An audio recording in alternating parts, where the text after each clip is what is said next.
আহ আপনাদেরকে দেখালাম আজকের যে যে অবস্থা ছিল ইয়েতে গোপালগঞ্জে।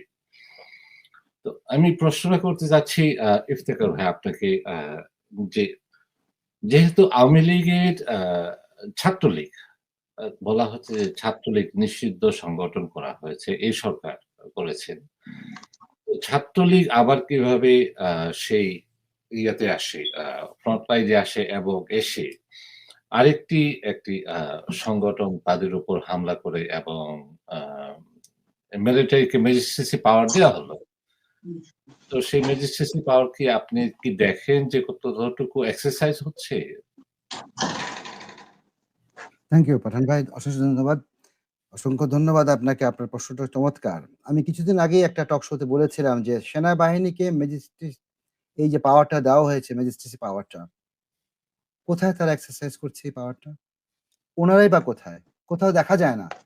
মানে যেসব জায়গাগুলো সংবেদনশীল এলাকা, ঢাকা শহরে ওখানে ওনাদেরকে দেখা যায় না। বাইরে কি হচ্ছে আমরা তো ঢাকা শহরের বাসিন্দারা জানি না সেটা। আর যে জিনিসটা হয়েছে, আমি ইমরান ভাইয়ের থেকে একটু টেনে নিই কথাটা। উনি যেটা ইশারা দিয়েছেন সেটা হচ্ছে সাধারণ হিসাব যে শস্যের ভিতরে ভূত। শস্যের ভিতরে যদি ভূত থাকে তাহলে আমি ভূত তাড়াবো কি করে? এই পুরা জিনিসটা দেখে বোঝা যাচ্ছে যে নিশ্চয়ই কেউ বা কে বা কাহারা কারা কোন জায়গায় কোন পজিশনে থাকবে সেই সম্পর্কে কিন্তু আগেই অবহিত করে দিয়েছে এবং কনস্ট্যান্টলি ওদেরকে মনিটর করা হচ্ছিল। তা না হলে এরকম কোঅর্ডিনেটেড অ্যাটাক করা যায় না কিন্তু। আপনি খেয়াল করে দেখবেন পুরো ভিডিওগুলো, দেখবেন কোন অ্যাঙ্গেল থেকে কিভাবে অ্যাটাক করেছে এবং শেষমেশ এমনভাবে বাধ্য হয়েছে। আমি হাসনাতকে দেখেছি, আমি বোধহয় সার্জিস উনি ওখানে ছিলেন। হ্যাঁ? উনি আপনার এই যে বিটিআর এপিসি তে ঢুকে পালাচ্ছিলেন রীতিমতো। শব্দটা খুবই খারাপ শোনা যায়, পালানোর মতো অবস্থা। কিন্তু একটা সরকারের সদস্য ওখান থেকে পালাবে কেন ওই জায়গার থেকে? গোপালগঞ্জ কি বাংলাদেশের বাইরে? নাকি গোপালগঞ্জের বাসীরা স্বাধীনতা ঘোষণা করেছে? জাফরান গোপালগঞ্জে কি মন্ডল ইন্টেলিজেন্স নাই? মিলিটারি ইন্টেলিজেন্স ছিল না? পুলিশের ইন্টেলিজেন্স ছিল না? ওটা তো ডিজিএফআই আমারও প্রশ্ন। ছিল they না? miserably failed। তাদেরকে স্বীকার করতে হবে এটা যে আমরা তো ফেল করেছি হাজার, এখানে। হাজার মানুষ জড়ো হবে আর কেউ জানবে না। তো জনগণ, একটা সাধারণ জনগণ হিসেবে যদি আমি এনালাইসিস দিতে পারি, তো মিলিটারি এক্সপার্ট ওনারা কোথায় ছিলেন? Where was our DGFI? Where was our NSI? I'm really shocked। আমি সত্যি এনসিপি কে বলা হয়েছিল সবকিছু ঠিকঠাক আছে। তো হ্যাঁ, ঠিকঠাক থাকলো এই কোথায়? অনুযায়ী তো গিয়েছে এবং তারা কিন্তু ফেইলিয়ার। প্রিপেয়ারও ছিল না। এটা কি তাদের বলা যায় না সম্পূর্ণ যে intelligence failure? obviously completely totally intelligence failure। এটা তো লজ্জাস্কর আমাদের জন্য। যদি আমাদের ঘরের ভিতরে এরকম ইন্টেলিজেন্স ফেইলিয়ার হয়, তাহলে বর্ডারে কি হবে? কালকে বর্ডারে যদি উল্টাপাল্টা শুরু হয়ে যায় পার্শ্ববর্তী দেশ, তখন আমরা কি করব? আমরা তো আছি মহা সমস্যার ভিতরে। আমরা নিজেদের সহ্য করতে পারি না। উনি বলছেন ফেনীর কথা। এই ইমরান ভাই। আমি তো জানি ফেনীতে কি হয়েছিল ১৯৯৯ সালে। আমার আপন ফুফাতো ভাই, উনিও কিন্তু এই আপনার ছাত্রলীগ নেতা, যেটা এখন নিষিদ্ধ হয়েছে।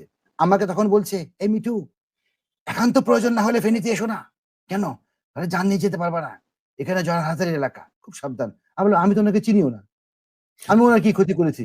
হ্যাঁ, আমি আসবো আমার মতো করে, আমি আমার মতো করে যাবো। এটা আমার বাপ-দাদার ঠিকানা, আমার সমস্যাটা কোথায়?" বলে, "না রে ভাই, তুমি যখনই আসো বলে এসো আমাদেরকে, আর দিনে চলে যেও।"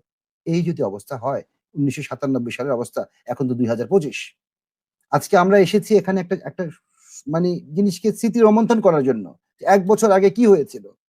কতগুলা পিশাচের হাতে আমাদের কতগুলা সুসন্তান শহীদ হয়েছে। চোখে পানি চলে আসে। আজকে আবু সাঈদ এইরকম হাত তুলে বলেছিল, কেমনে গুলিটা খায়?